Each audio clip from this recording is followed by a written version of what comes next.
예, 안녕하십니까. 오늘은 성경의 이슈별 담론 제12화입니다. 오늘의 주제는 죽음과 영생입니다. 죽음과 영생의 존재론적 변증, 분리해서 관계적 연합으로라는 부제목으로 시작하도록 하겠습니다. 먼저 성경을 보겠습니다. 고린도전서 15장 55절, 57절입니다. 사망아, 너의 승리가 어디 있느냐? 사망아, 내가 쏘는 것이 어디 있느냐? 중간 생략하겠습니다. 우리 주 예수 그리스도로 말미암아 우리에게 승리를 주시는 하나님께 감사하노라. 라고 기록되어 있습니다.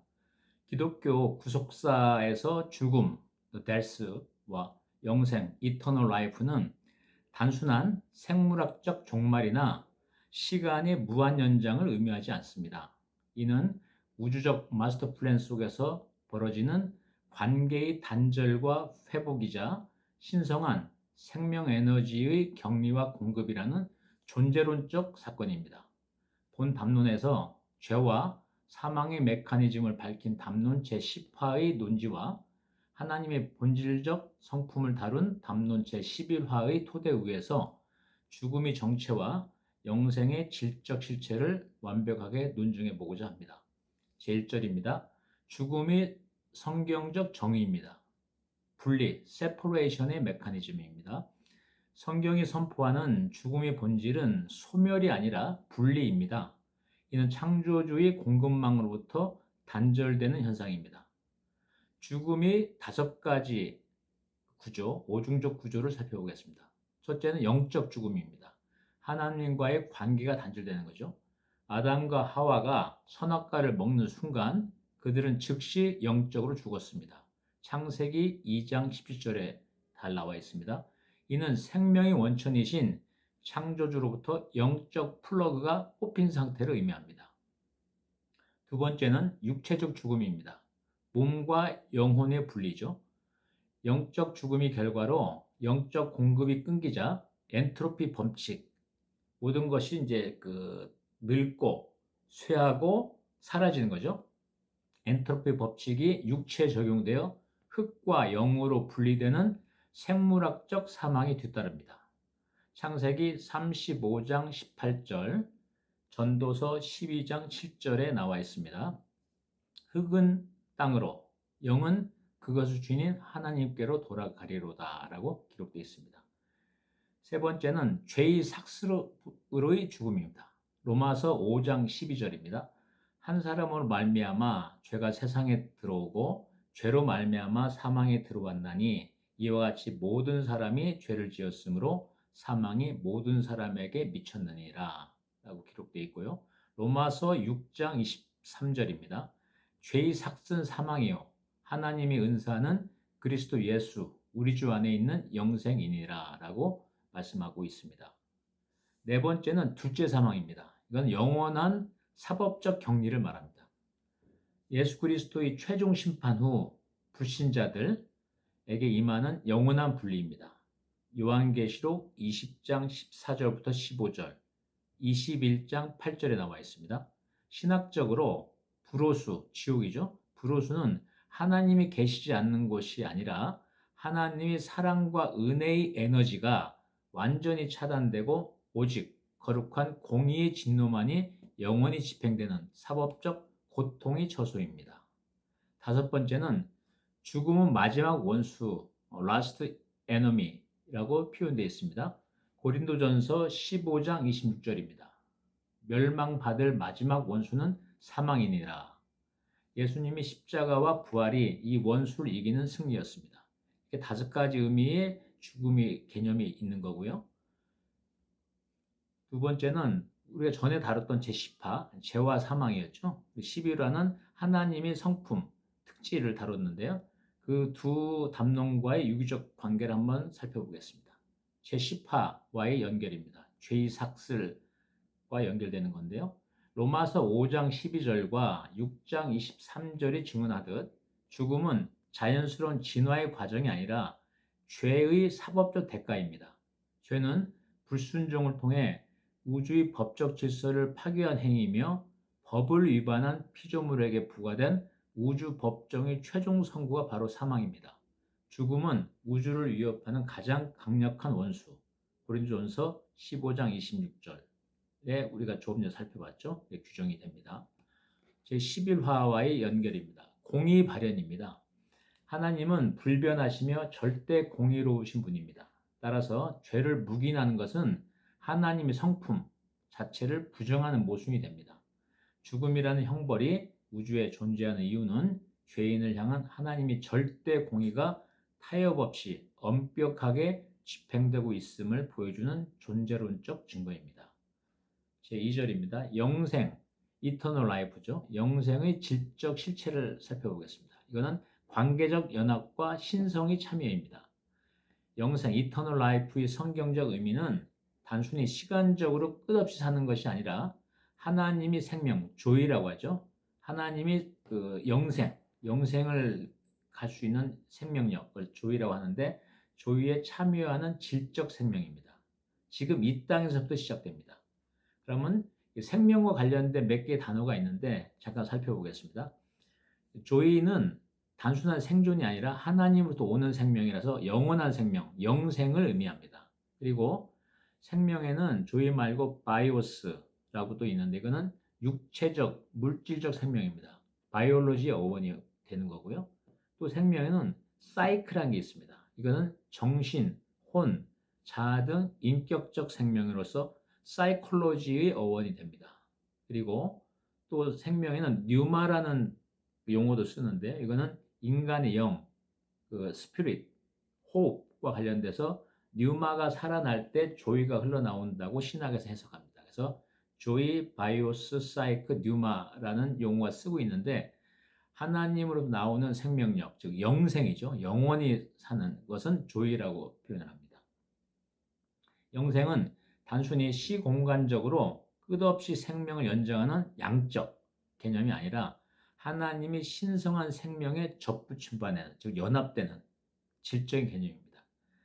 양적 영생은 과거, 현재에서 미래로 끝없이 시간이 연장되는 거 말하고요. 질적 영생은 창조주의 무한한 생명 에너지, 조이가 하나님과 우리가 연합이 돼서 인간의 삶 속에 침투돼서 현재 그걸 소유하고 있는 상태. 이것을 질적인 의미의 영생이라고 표현합니다.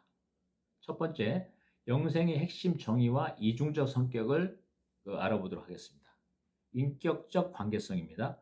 요한복음 17장 3절은 영생은 곧 유일하신 참 하나님과 그가 보내신 자 예수 그리스도를 아는 것이니라 라고 선포하고 있습니다. 여기서 안다는 것은 관념적인 지식 이런 것이 아니고 부부간의 연합 같은 깊은 인격적 교제와 영적 통교, 영적 서로 연결되고 연합된다는 뜻이죠. 이렇게 깊은 인격적 교제와 영적 통교를 뜻합니다. 예수 그리스도를 믿음으로 주어지는 선물이라는 의미가 있습니다. 요한복음 3장 16절에 보면은 하나님이 세상을 이처럼 사랑하사 독생자를 주셨으니 예수님이죠. 이는 그를 예수 그리스도를 믿는 자마다 멸망하지 않고 영생을 얻게 하려 하심이라 라고 말씀하십니다. 또한 요한복음 5장 24절에는 내 말을 듣고 또 나 보내신 이 하나님이죠. 를 믿는 자는 영생을 얻었고 심판에 이르지 아니하나니 사망에서 생명으로 옮겼느니라 이렇게 말씀하고 계십니다. 이 영생은 현재와 미래의 이중적 성격이 있습니다. 지금 이 순간은 믿는 순간 영생을 소유합니다.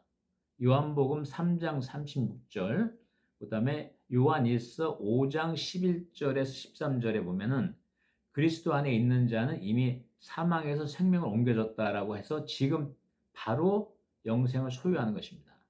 요한복음 3장 36절을 보도록 하겠습니다. 아들을 믿는 자에게는 영존한 생명이 있고 아들을 믿지 않는 자는 생명을 보지도 못하며 도리어 하나님의 진노가 그 위에 머물러 있느니라. 그래서 아들은 당연히 예수 그리스도죠. 현재 믿는 순간 영생을 소유하게 됩니다.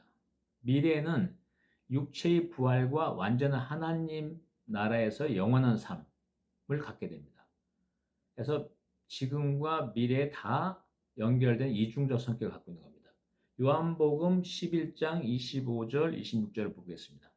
나는 부활이요 생명이니 나를 믿는 자는 죽어도 살겠고, 살겠다는 건 부활된다는 얘기죠.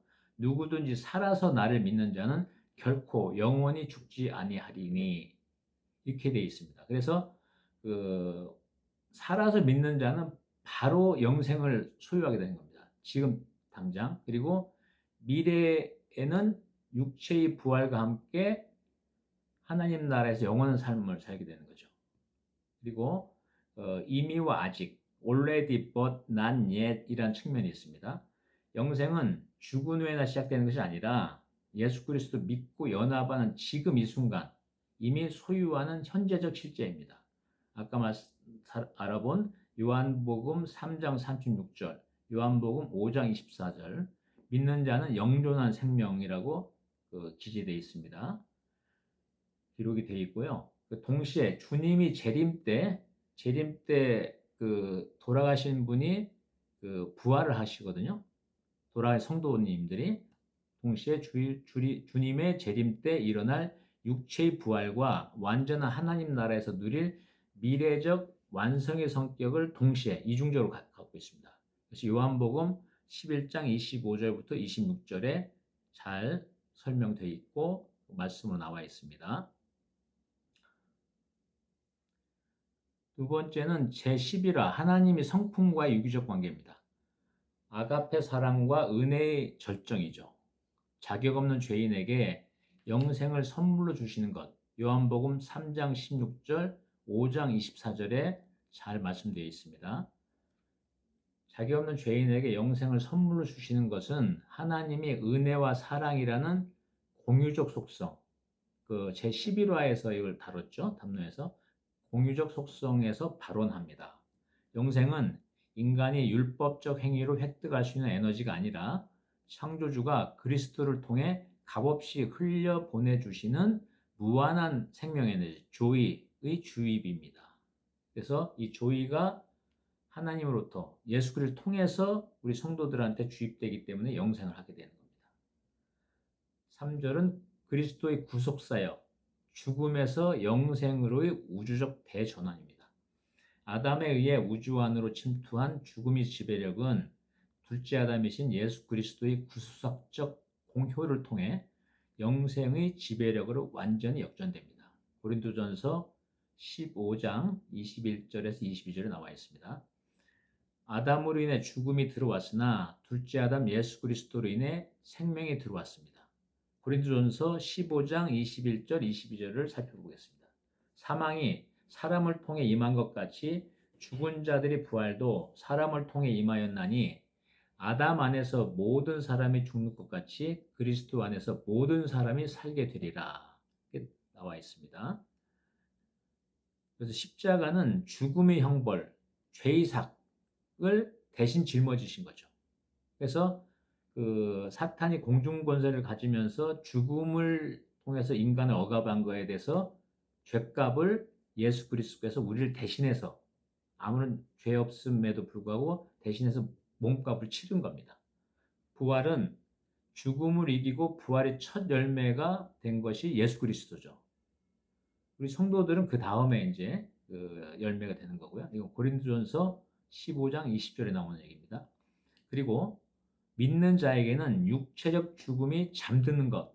데살로니가 전서 4장 13절부터 18절에 나와 있는데 육체적 죽음이 믿는 자에게는 잠드는 것으로 바뀌며 주님이 재림하실 때 부활합니다. 그래서 먼저 죽은 자가 부활로 일어나시고 그다음에 산 성도가 휴거가 먼저 죽은 성도의 부활과 함께 휴거가 일어나게 되는 거죠. 그래서 우주에 있는 제3천국에서 만나서 예수님을 영접하는 것을 지난 시간에 설명을 드렸습니다. 고린도전서 15장 54절부터 57절을 보겠습니다. 사망아 너희 이기는 것이 어디 있느냐? 사망아 너희 쏘는 것이 어디 있느냐? 중간 생략합니다. 우리 주 예수 그리스도를 통하여 우리에게 승리를 주시는 하나님께 감사하노라 라고 기록되어 있습니다. 십자가와 부활의 메커니즘을 살펴보면요. 십자가는 공의와 사랑이 동시에 대만족한 이런 아주 이벤트입니다. 그리스도는 참 하나님이시자 참 인간, 그래서 신인이죠. God and man. 신인으로서 성부의 청사진에 자발적으로 복종하셨습니다. 제11화 그리스도의 겸손에서 살펴봤죠. 그분은 인류가 짊어져야 할 죄의 값이죠. 죄의 사망을 십자가에서 대신 대속하심으로써 성부 하나님이 엄중한 공의를 완전히 만족시키셨고 동시에 자기 백성을 살리시는 사랑을 확증하셨습니다. 십자가에서 공의와 사랑이 다 실현이 된 겁니다. 부활은 사망 권세의 파쇄입니다. 그리스도는 죄가 없으시기에 사망의 법에 영원히 갇혀 계실 수 없었습니다. 그분이 부활은 우주의 가장 큰 원수인 사망을 깨뜨려서 법적, 실체적 승리를 거둔 것이고요. 그리스도와 연합한 모든 자들이 입게 될 부활의 첫 열매가 되셨습니다. 고린도전서 15장 20절에 기록되어 있습니다. 이로 인해 성도에게 육체적 죽음은 파멸이 아닌 부활을 기다리며 잠시 잠드는 것. 요한일서 5장 11절부터 13절에 나오고요. 데살로니가 전서 4장 13절에서 18절에 나옵니다. 잠드는 것이라는 잠시 잠드는 거죠. 그래서 예수님 재림하실 때 부활해서 다시 살아나는 겁니다.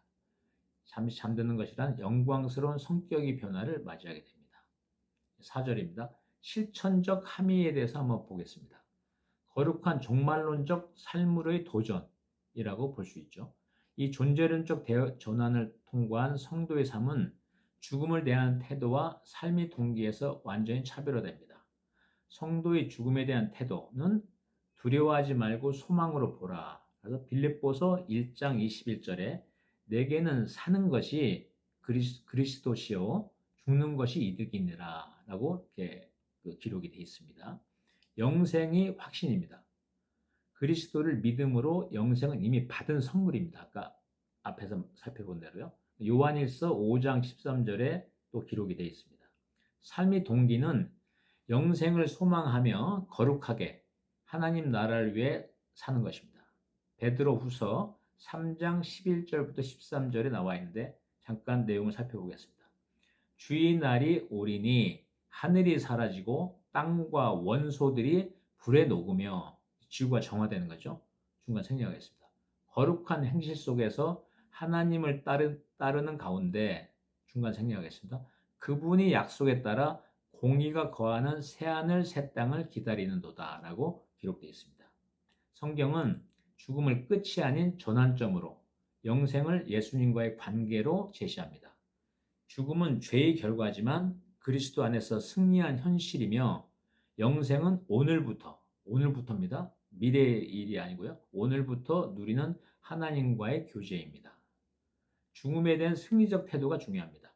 성도는 이제 죽음을 두려움의 대상이 아닌 사탄은 죽음이란 두려움을 가지고 인간을 속박한 거거든요. 그래서 더 이상 죽음은 두려움의 대상이 아닌 그리스도와의 완전한 연합으로 들어가는 유익한 전환점이라고 봅니다. 그래서 빌립보서 1장 21절에서 내게는 사는 것이 그리스도시요 죽는 것이 이득이라는 것이 이래서 나온 얘기가 되겠습니다. 사망이 쏘는 것은 죄이며 죄의 권능은 율법이지만 그리스도께서 이를 다 해결하셨기 때문입니다.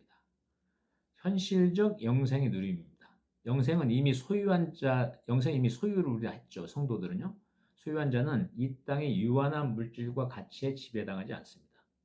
날마다 성령의 에너지를 공급받아 하느님과 깊은 교제를 나누는 질적 풍요를 현재 진행형으로 미래까지 누리게 되는 것입니다.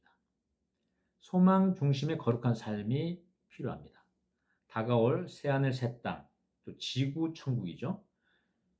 완전한 육체의 부활을 확신하기에 성도는 베드로후서 3장 11절부터 13절의 말씀처럼 이 땅에서 거룩한 행실과 경건함으로 하나님 나라의 확장을 위해 살아가는 강력한 동기부여를 얻게 됩니다. 다섯 번째로는 그 역사적 신학자들의 통찰과 변증을 한번 살펴보겠습니다.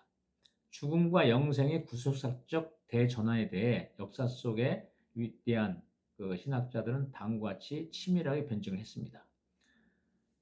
아레네우스는 총괄갱신론을 주장했는데요.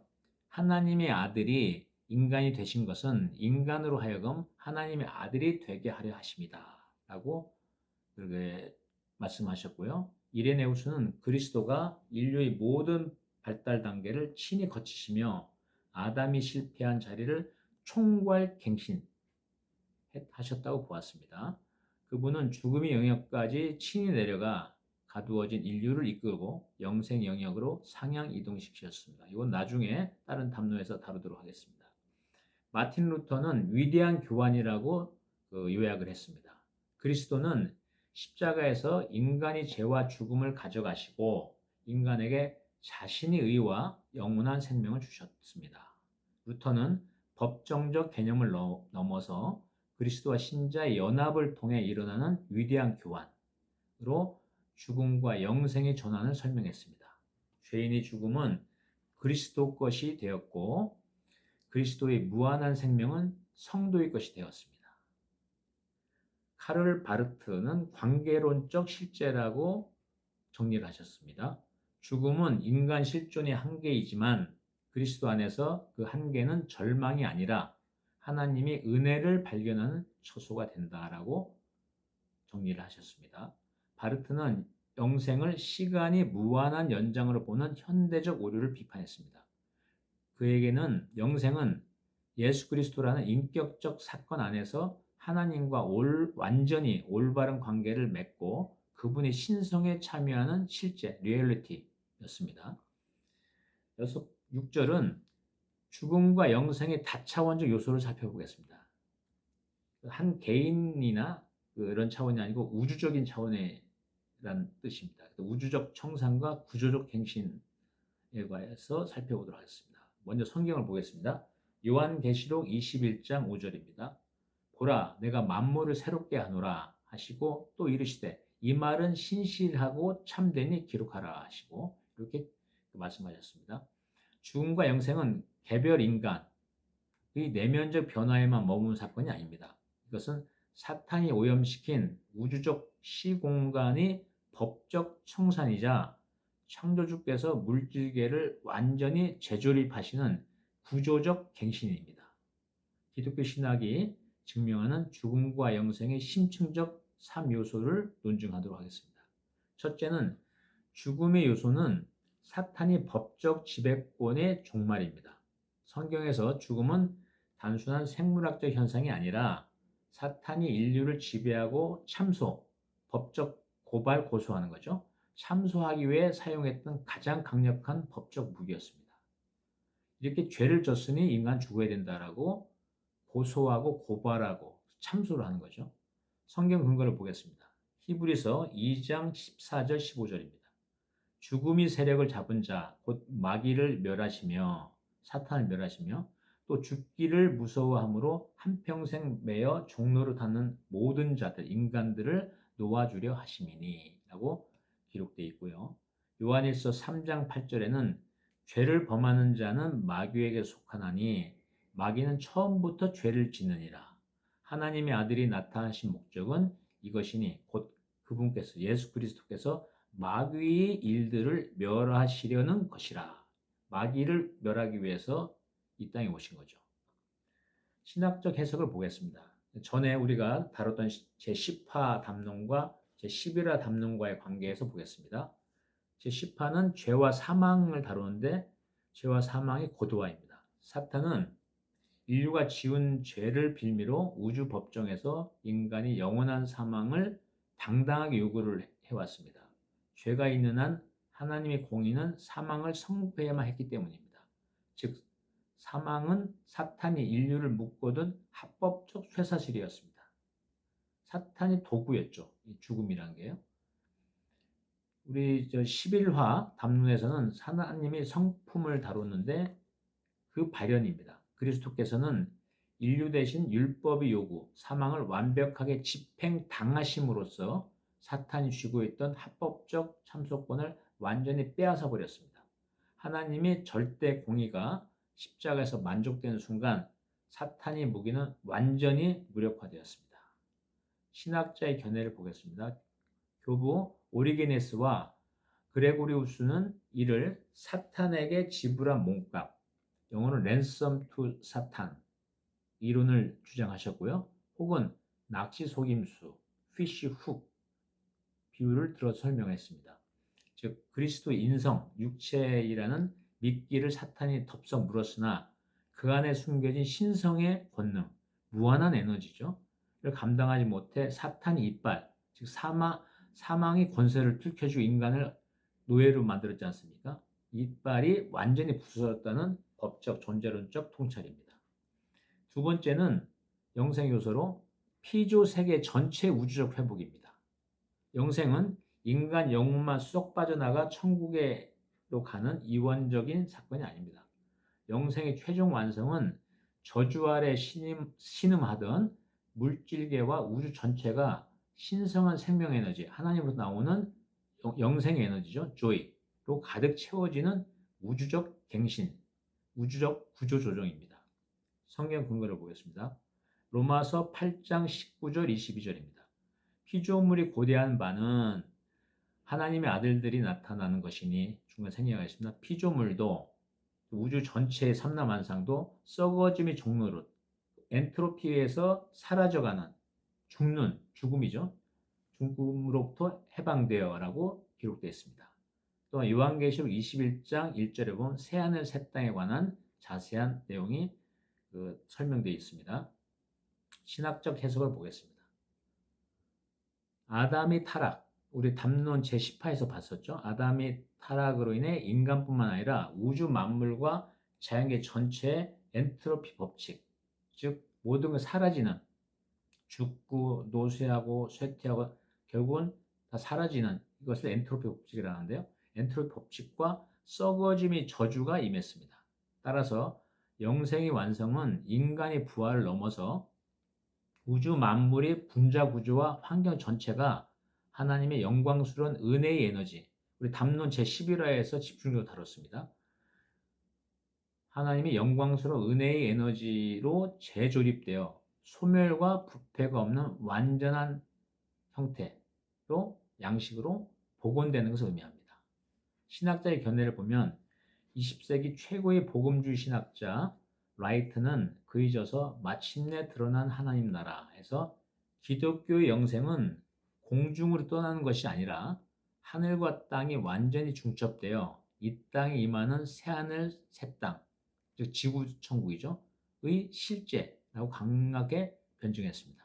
그는 영생을 시공간과 물질이 하나님의 생명으로 가득 차서 완벽하게 재창조되는 물리적, 영적 리얼리티, 실제라고 정의를 하고 있습니다. 세 번째, 죽음과 영생의 중간 지점, 중간 상태와 의식의 연속성에 대해서 살펴보겠습니다.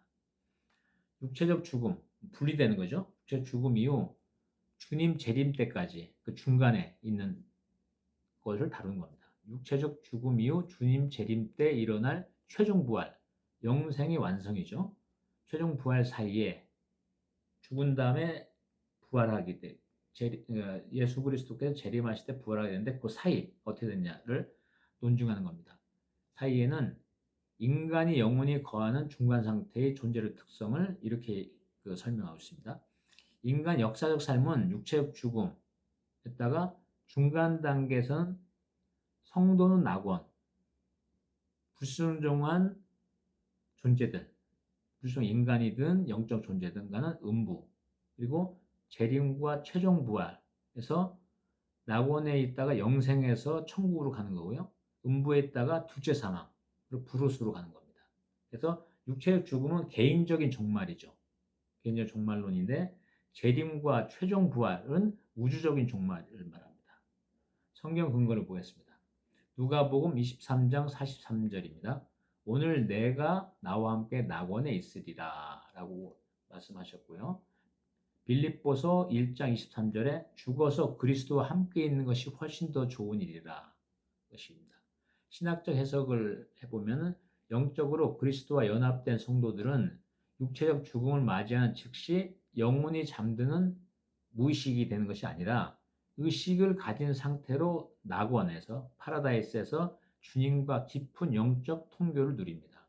이 상태는 아직 온전한 부활체로 되는 것은 예수 그리스도께서 재림하실 때 부활이 되는 거기 때문에 그 전 단계에서는 온전한 부활체를 입지 않은 영적 상태이지만 창조주 무한한 공급망 안에 머물기 때문에 어떠한 고통이나 결핍도 없는 영생의 전초기지, 영생의 전 단계입니다. 반면 불순종의 존재들은 여기서 존재라는 건 인간이 될 수 있고 영적 존재, 천사 같은 영적 존재, 타락한 천사 같은 거죠. 이런 불순종의 존재들은 음부, 하데스죠. 음부라는 영적 격리 공간에서 최종 심판, 예수 그리스도의 최종 심판과 둘째 사망, 모든 게 불옷으로 다 던져져서 소멸하는 거죠. 물론 아주 악행자들, 사탄, 적그리스도, 거짓 선지자는 영벌을 받습니다. 나머지는 다 소멸하는 거죠. 신학자 견해를 살펴보겠습니다. 네덜란드의 개혁주의 신학자 헤르만 바비는 그의 개혁교의학에서 영혼 수면설, 죽으면 의식이 사라진다는 주장들이 있는데요. 영혼이 수면한다는 설이 있는데 이것을 성경적으로 반박을 하면서 성도의 중간 상태는 그리스도와의 연합이 주는 현재적 영생의 은혜가 육체의 한계를 벗어나 더욱 순수하고 풍성하게 누려진 상태라고 확증했습니다. 결론을 지어보겠습니다. 죽음은 인간의 불순종으로 인한 죄가 초래한 창조주와의 분리이자 공의의 심판입니다. 담론 우리 제10화에서 이걸 많이 다뤘죠. 하나님은 자신의 사랑과 은혜라는 특질과 성품, 담론 제11화에서 많이 다뤘습니다. 에 근거하여 독생자 예수 그리스도를 이 땅에 파송하셨습니다. 그리스도의 십자가 대속과 부활은 사망의 법적 지배를 완전히 철폐하고 우리에게 창조주와의 인격적 연합인 영생을 선물로 주셨습니다. 이로써 인간은 더 이상 엔트로피 법칙에 종속되어 소멸하는 존재가 아니라 그리스도라는 완벽한 중보자를 통해 하나님이 영원하고 무한한 생명에너지, 조이죠. 생명에너지 체계에 영원히 플러그가 연결돼서 플러그인 된 거죠. 플러그가 연결되어 우주적 승리자가 된 것입니다.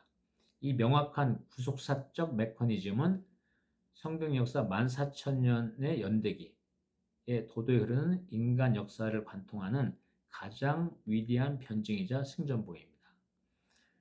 이로써 죽음과 영생의 마스터 플랜은 더욱 명확해졌습니다. 첫째는 죽음이 청산입니다. 그리스도께서는 성부의 절대 공의를 충족시킴으로써 사탄이 죄를 무기로 휘둘러던 인간을 노예로 삼아서 무기로 휘둘러던 법적 사망 권세를 완전히 압수해서 빼앗아버리고 인간을 참수하는 자격 자체를 박탈하셨습니다. 두 번째는 중간의 보호입니다. 성도는 육체의 숨이 끊어지는 즉시 의식을 갖고 있는 겁니다. 의식을 가진 채 창조주의 영원한 에너지 장인 낙원으로 이동하여 보호를 받습니다. 그리고 우주적 영생입니다. 세 번째는 주님 재림의 날, 인간은 시공간을 초월하는 찬란한 부활체, 부활된 몸으로 있게 되고요. 이 우주 물질계 전체가 부패의 사실에서 벗어나 새하늘 새 땅으로 완전히 갱신이 됩니다. 이 고도화된 논증은 구속사가 단순히 한 개인의 구원을 넘어 우주 전체의 왜곡된 구조를 바로잡고 하나님의 영광을 완벽하게 복원하는 거대한 우주적 구조조정이자 최종적 성공의 드라마임을 완벽하게 증명하고 있습니다. 다음은 성경의 이슈별 담론 제13화 성경에서 뵙겠습니다. 아멘.